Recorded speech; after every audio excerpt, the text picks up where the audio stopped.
The silent escape, how one inmate walked out in front of everyone. The vanishing man. Before we dive into this insane story, make sure you hit that subscribe button, drop a like, and tell us in the comments how you think you'd escape if you were trapped inside a maximum security prison. Now, let's get into it. It started on a quiet Thursday morning at Fulton Correctional Facility, the kind of silence that hums just before something goes terribly wrong. The clock struck 9:47 a.m., and inside the gray maze of concrete and iron, officers moved through their routine like clockwork.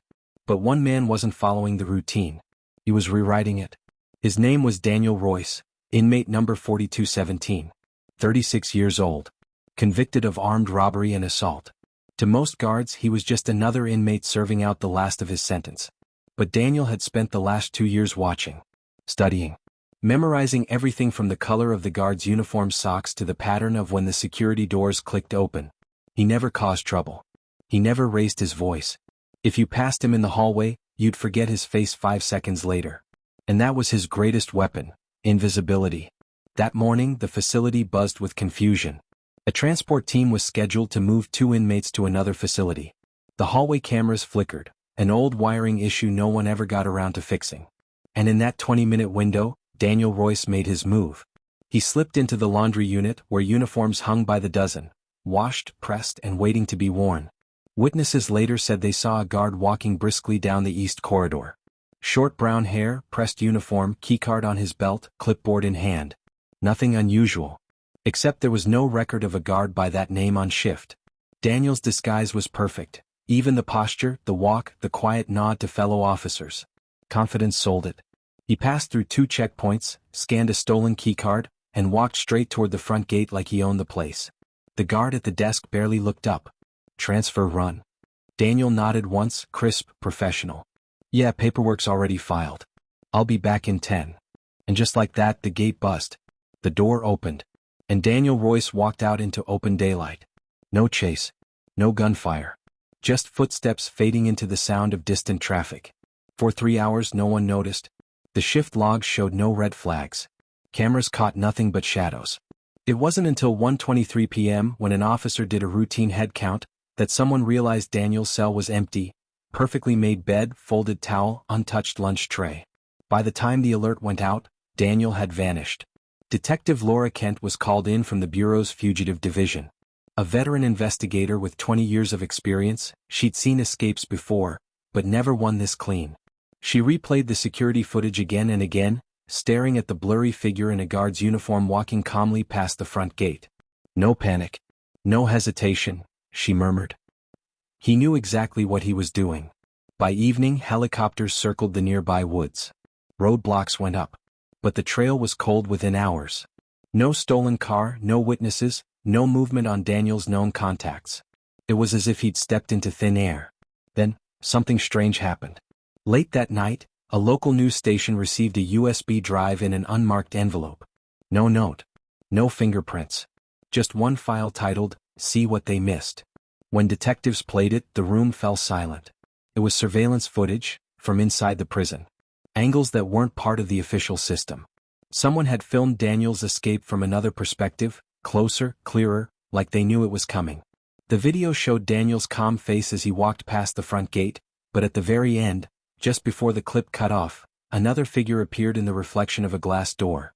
A second man wearing the same uniform. Detective Kent froze the frame. There were 2 of them. And that's when everything they thought they knew about the escape unraveled. The double inside.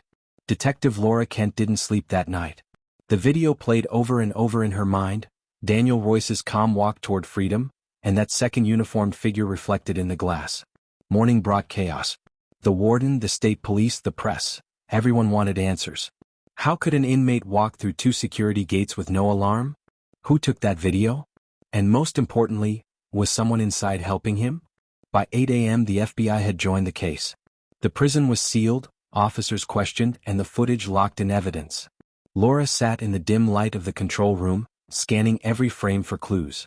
Then she noticed something small, a reflection inside the reflection. A lanyard, slightly off color from regulation guard IDs. It wasn't government issued. It was printed. Whoever filmed Daniel's escape wasn't just a bystander, they were part of it. As the investigation unfolded, A name kept surfacing: Officer Brett Haynes, a correctional officer who had recently resigned after a disciplinary review. His badge access had been disabled a month ago, but the security logs showed his ID card was scanned the same morning Daniel walked out. Laura's gut twisted. He didn't resign, she muttered. He switched sides. She drove to Haynes' apartment on the edge of the city. The place looked abandoned. The blinds drawn. A single coffee cup on the counter. But on the table sat something that made her skin crawl. A prison guard uniform neatly folded, and beside it, a note. Check the cameras again. You missed what matters most. That line became the heartbeat of the investigation. What did they miss? At headquarters, analysts dug into Daniel Royce's background. He wasn't just an inmate. He'd been a systems technician before prison, working on security software for a private firm that once supplied cameras to correctional facilities. He knew the system's blind spots because he helped build them. The realization hit like a thunderclap. He didn't find a weakness in the system. He designed it. As news spread, public pressure exploded. How can someone walk out of prison like it's a grocery store? Demanded a local news anchor. Social media exploded with conspiracy theories. Some said Daniel hacked the system remotely. Others believed guards were paid off. But Laura focused on one thing: the missing minutes of the footage. There was a 6-minute gap between Daniel's appearance in the East Corridor and his approach to the front gate. The official cameras went black, but the mystery footage on the USB filled that gap. Someone recorded him walking through a maintenance tunnel that wasn't even on the blueprints.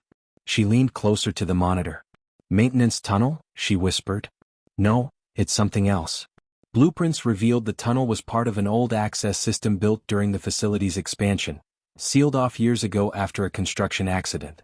Except, the lock on that door had been replaced recently. Brand new.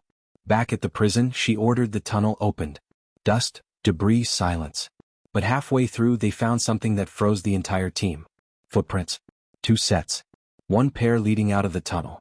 The other pair, leading back in. The pattern didn't make sense, until they reached the end, where a small steel door opened into a storage room near the outer fence. On the floor lay a torn piece of cloth, the corner of a guard's patch, and beside it, a single note written in thick black marker. Freedom isn't stolen. It's traded. Laura's hands trembled slightly. She realized Daniel hadn't escaped alone. He'd traded something valuable enough for someone inside to risk everything.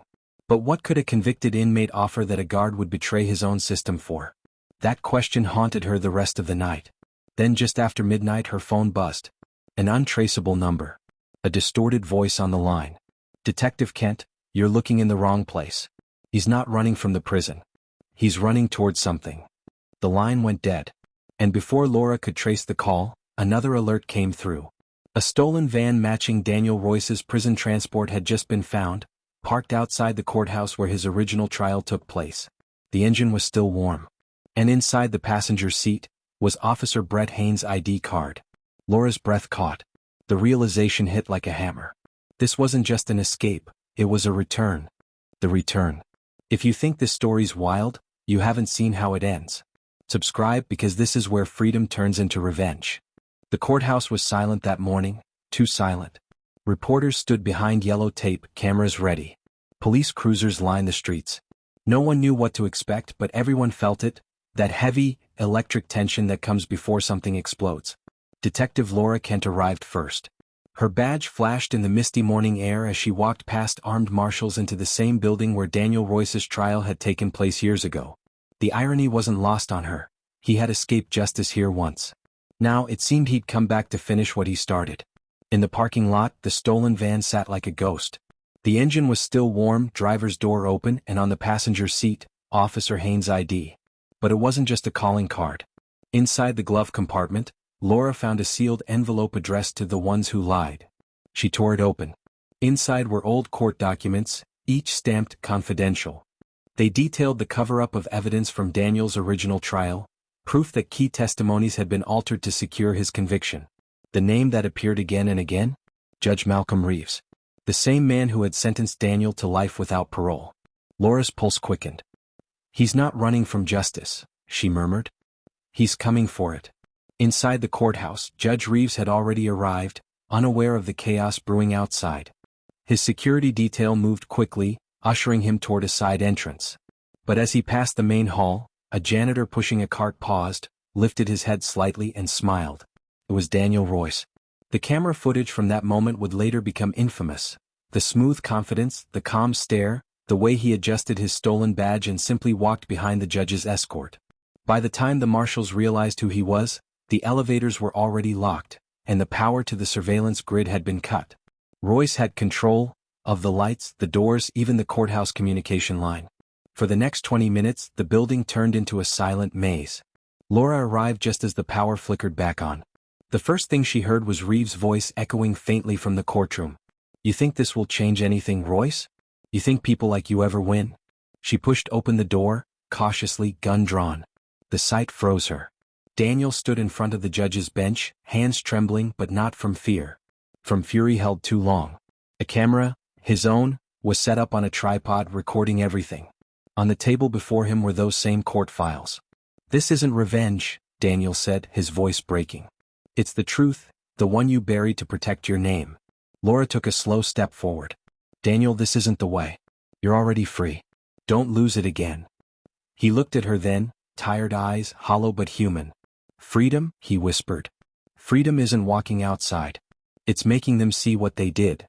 Before she could respond, he pressed a button on a small device. The live stream went live to every major news outlet. Reeves' confession, the documents, the footage, everything was broadcast in real time. It wasn't a hostage situation. It was exposure. By the time federal agents stormed the room, Daniel didn't resist. He simply dropped the remote, looked into the nearest camera, and said, "Now they know." He was arrested on the spot, but the damage was done. Within hours, the video hit millions of views online. Hashtags exploded. Protests formed. An investigation reopened Reeves' entire docket. 2 weeks later, Judge Reeves resigned under federal pressure. Several prosecutors were indicted for misconduct. And Daniel Royce? He disappeared again, this time from a hospital ward where he was being evaluated for mental exhaustion. The cameras caught nothing but a flicker of motion and a shadow in a guard's jacket walking calmly down the hall. Some say he died in the woods near the old state line. Others believe he's still out there, watching the system he exposed, waiting for the next name to fall. Detective Laura Kent still receives envelopes sometimes. No return address. Just photos. Each one shows a different courthouse. And in every single one, there's a man in a janitor's uniform, head turned just enough for the camera to catch half a smile. Freedom wasn't his goal.